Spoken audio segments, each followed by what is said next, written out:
අපේ රටේ ජීවත් වෙන ගොඩක් මිනිසුන්ට වැරදිච්ච එක තැනක් තමයි අපි කරන ගොඩක් දේවල්. මොකටද මේවා කරන්නේ? ඇයි කරන්නේ?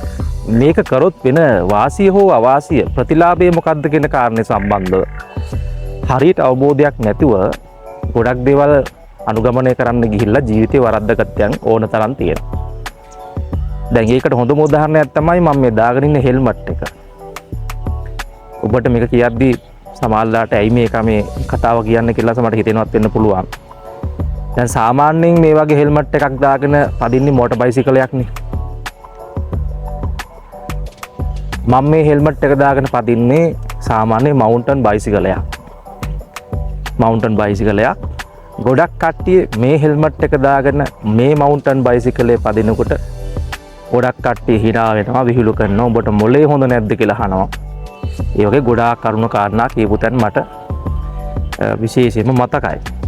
නමුත් හෙල්මට් එකක් හිස පැළඳීමේ අර්ථය මොකක්ද? ඒකෙන් වෙන ප්‍රතිලාභය මොකක්ද කියන එක මං හිතන්නේ මිනිස්සු තේරුම් ගත්තා නම් ඔය කතාව මං හිතනවා අහන්නේ නැහැ කියලා. දැන් ගොඩක් කට්ටිය හිතනවා හෙල්මට් එකක් දාන්නේ ගොඩාක් මිනිස්සු කියන අති බහුතරයක් ලංකාවේ ජීවත් වෙන ගොඩක් මිනිස්සු හිතන්නේ මේ අපි හෙල්මට් එකක් දාන්න ඕනේ මේ පොලිසියෙන් බේරෙන්න කියලා. නෑ ඒකම නෙවෙයි. හිතවතුනේ සහෘදේනේ ඒවා නිවැරදි කරගන්න ඕනේ අපි. අපි හෙල්මට් එකක් දාන්න ඕනේ. පොලිසියෙන් බේරෙන්නවත් මේ රජයෙන් දඩ ගහන නිසාවත් දඩ කන්න ඕනේ කියන අර්ථය නිසාවත් නෙවෙයි. අපි අපේ ජීවිතයට ආදරය කරන්න ඕන නිසා. ඔක තමයි මොකද තියෙන අර්ථය.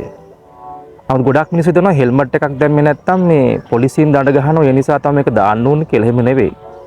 සමහර තැන්වල මම දැකලා තියෙනවා ගොඩක් තාත්තා සමහර බයිසිකලේ අද හෙල්මට් එක තියෙනවා. ළමයාගේ හෙල්මට් එක නැහැ. ඒතර ළමයා බේරෙන්න ඕනේ නැද්ද? එයාගේ ඔළුව ඕනේ නැද්ද අපිට? එයා ජීවිතයක් නෙවෙයිද? අන්න වගේ ගොඩක් ප්‍රශ්න මම හිතනවා මේ අපිට මතුවෙනවා. ඒ නිසා මේ වැරද්ද කරන්න එපා. අර්ථය දැනගෙන කරන කියන දේවල් වල අර්ථය තේරුම් අරගෙන ජීවත් වෙන්න.